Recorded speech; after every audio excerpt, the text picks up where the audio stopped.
1806, there was the invention of the light bulb. And since then, our society has evolved and grown around the use of artificial light. We use it to brighten up rooms like we are now. We use it to create giant billboards that advertise plays and food and whatever any consumable anybody else wants. We use it to light up, the streets at night and parking lots. But with this amount of artificial light, there are drawbacks.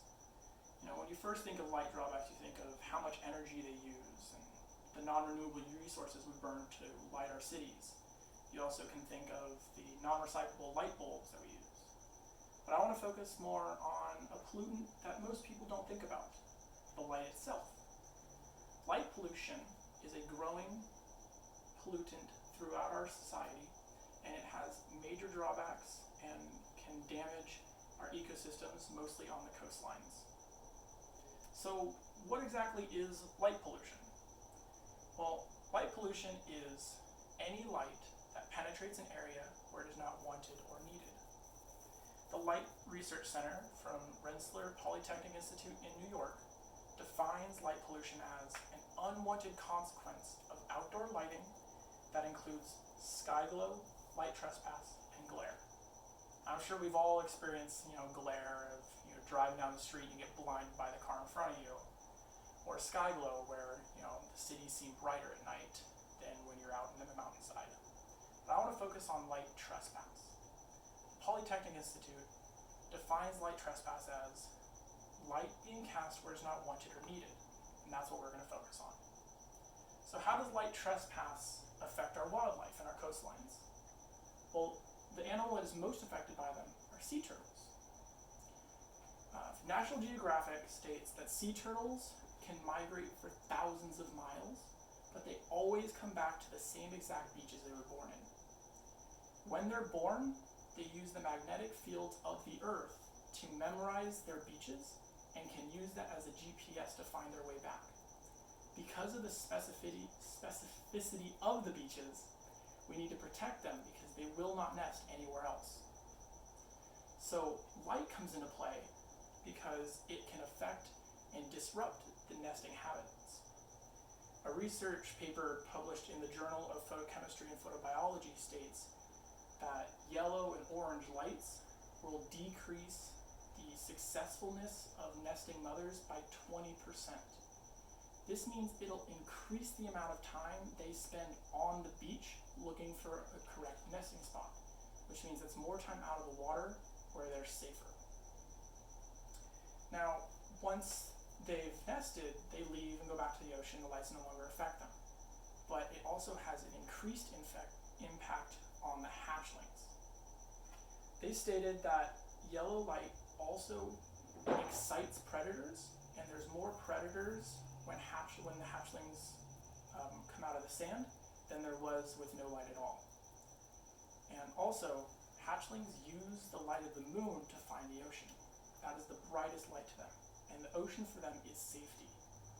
The longer they spend on the beach, the more chance they have of being eaten or drying out, being crushed by cars, or any of those dangers that they face. An article published in the Royal Society Open Science Journal states that with artificial lights, 88% of hatchlings become disoriented and will follow the wrong light source. They also spend 23% longer on the beach than hatchlings that didn't have artificial light. That's an increase of about 5 minutes, which to them is basically their whole life so far. They usually spend 15 minutes on the beach, now they're spending 20.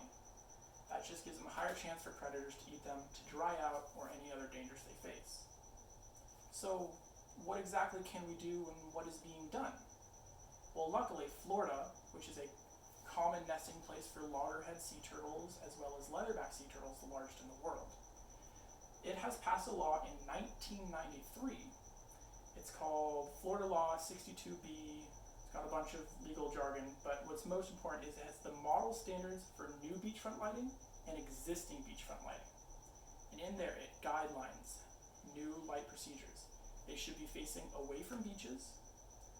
They should be dimmer, no longer intensity, and since it was published in 1993, it calls for yellow lights without a lower wattage, but since the study in 2017 from the Journal of Photochemistry and Photobiology states that yellow lights actually excite predators more, they found that red light is actually a better solution. It no longer disrupts the nesting habits, and predators and the hatchlings don't get as distracted than with bright yellow lights. Also, if you want to learn more, there's a wonderful book out there called The Ecological Consequences of Artificial Night Lighting, and it goes through all possible effects of lighting up nights using bright lights for a variety of different animals, from mammals, bats, migrating birds, marine birds, even reptiles across the country. It's edited by scientists. Each chapter is written by a scientist, and it goes into detail about the different effects light pollution has. So in the end, you've learned about what exactly light pollution is, what effects it has on our sea turtle populations, and different resources you can use to help support these conservation efforts across the country, in Florida where they're nesting, as well as other parts of the world. You can start petitions, and all in all, just learn more about how we can protect our species.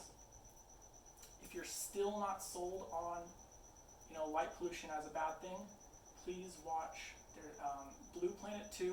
It's on Amazon Prime, and mainly episode 7.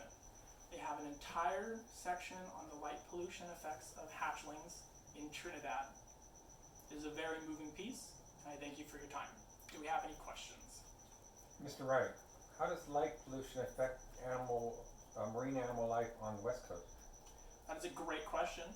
On the West Coast, we have daily migratory species, and so like squid species and plankton species will come up from the darkness of the ocean in like Monterey when the sun is gone, which it's darker because it's safer for them to be up there, and then they'll retreat back into the darkness of the abyss in the daytime to avoid predators.